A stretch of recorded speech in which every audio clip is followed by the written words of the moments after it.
Mais il ne reçut pas le pardon de Sepp. Pour le punir, Sepp ne le ferma pas seulement dans un entrepôt, mais obstrua toutes les sorties. Ensuite, Sepp est allé entraîner les équipes de traîneau. Togo se mit debout contre la porte, voulant que Sepp le laisse sortir. Mais il n'obtenait aucune réponse. Il tournait anxieusement en rond dans la pièce. Après s'être calmé, il commença à observer la pièce. Soudain, il vit une fenêtre sur le toit. Il trouva aussitôt une solution. Il grimpa d'abord sur une table, puis sauta vers un endroit élevé. Tous les objets sur la table furent renversés. Après un bruit, Togo réussit à s'échapper. Face au Togo intelligent, Anna afficha un sourire heureux. Après avoir sauté du toit, Togo se précipita de nouveau en direction de Sepp. En voyant Togo à nouveau, Sepp fut à la fois surpris et impuissant. Il savait que tant que Togo serait là, il ne pourrait pas s'entraîner. Alors Sepp décida d'envoyer Togo en ville. Même si Anna ne voulait pas, elle n'avait aucun moyen d'arrêter son mari. En ville, une femme fut attirée par l'apparence mignonne de Togo. Même si Anna indiqua que Togo était turbulent, la femme décida de l'adopter. Voyant le dos de Sepp s'éloigner, Togo était très triste. Les décorations luxueuses de la maison ne pouvaient pas l'attirer. Il cherchait anxieusement une sortie.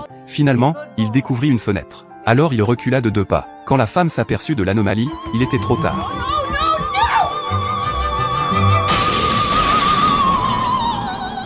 Sepp, en train de s'entraîner, pensait qu'il ne reverrait plus jamais Togo. Mais la seconde d'après, il entendit un aboiement familier. Effectivement, il vit la silhouette de Togo. Sepp fut stupéfait. Il avait sous-estimé la loyauté de Togo envers lui. Immédiatement Togo courut vers lui. C'est alors que Sepp remarqua que la patte de Togo était blessée.